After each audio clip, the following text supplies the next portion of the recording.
Meanwhile, the four Eastern or Orthodox patriarchs continued to carry on.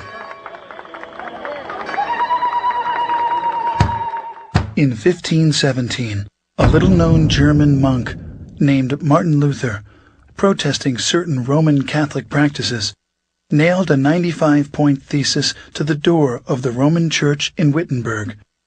His critique started what is now known as the Protestant Reformation. Fueled by complex political, social, and economic factors, in addition to religious problems, the Reformation spread like a raging fire into virtually every nook and cranny of the Roman Catholic Church. As decade followed decade, many branches of Protestantism took various forms. Different divisions insisted they were neither Protestant nor Catholic, most wanting a less centralized form of leadership. Anyone could start their own church, which led to today's 2,600 different Protestant denominations. While many profess to being Christians, they reject the biblical data which speak of the historic church, throwing the baby out with the bathwater. Some pretended to be the New Testament church, but were seriously off base, leading many people far astray from Christ and the church. But that first church of the apostles, despite persecution, political oppression, and desertion, miraculously carried on. Today, the four patriarchates remain intact, in full communion, maintaining the original apostolic faith of the New Testament record. The holiest two Christian shrines, the Nativity, where Jesus was born, and the Sepulchre, where Jesus was buried and resurrected, are still protected to this day by the Orthodox Church. As the 165th direct successor to the Apostle Peter, the Patriarch of Antioch, Ignatius IV, presides on a street called Straight, as is mentioned in the Bible. Patriarch Ignatius IV took his name after the great martyr Ignatius I, who was the third to preside on the throne of Antioch from 67 to 107 AD. Records of Orthodox tradition hold that Ignatius of Antioch was the young child Christ took up into his arms in Matthew 18:3. We did not invent orthodoxy. Churches cannot be invented. And nobody can make a church. And Christ is the only one who spoke about his own church. And we believe that we stick to orthodoxy because it is his own church.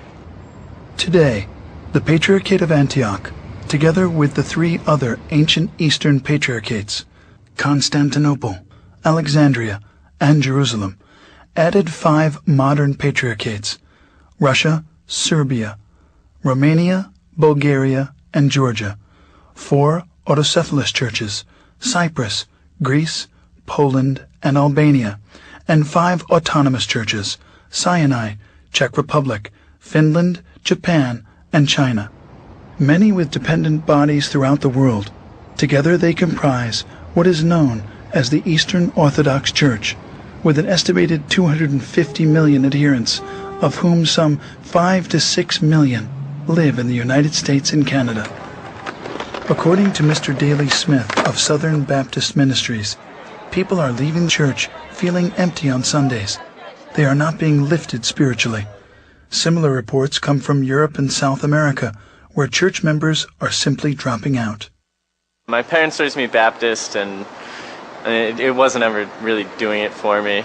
They used to make me go to church every Sunday, and now I just kind of don't believe in anything. I take what I want to out of the Bible and out of the Word, and I pray on my own, and I just don't really feel that I need one man, a pastor or a priest to give me that word. I think it's my relationship with God and my relationship with Christ, and no man, I feel, has one word to say about it. We don't go to church on Sunday to listen to a lecture or a sermon. We go to church to be sanctified, to experience this holiness which is in the divine liturgy.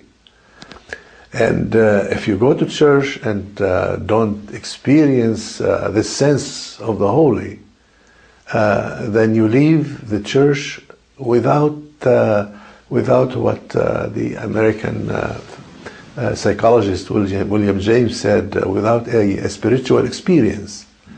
And we go to church to have a spiritual experience and be in communion, not only with God, but with each other. Orthodox service is a celebration. A few have discovered the original church and are converting to Orthodoxy. In 1987, about 20 parishes of former evangelicals embraced the Orthodox faith.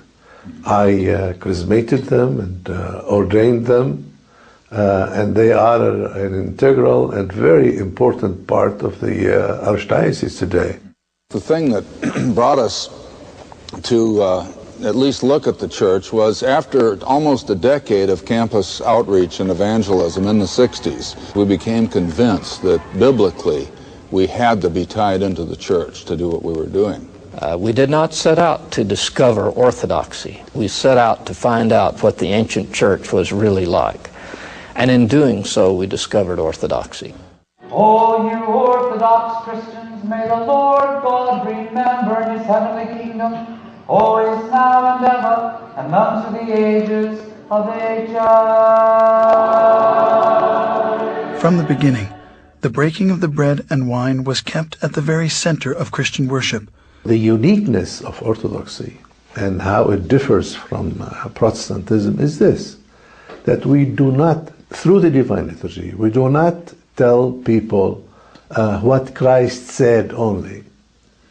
Through the sacrament, which we call communion or the Eucharist, Eucharistia, we tell people what Christ indeed did. Just as the law, the Psalms, and the prophets were read in the synagogue worship in early Israel,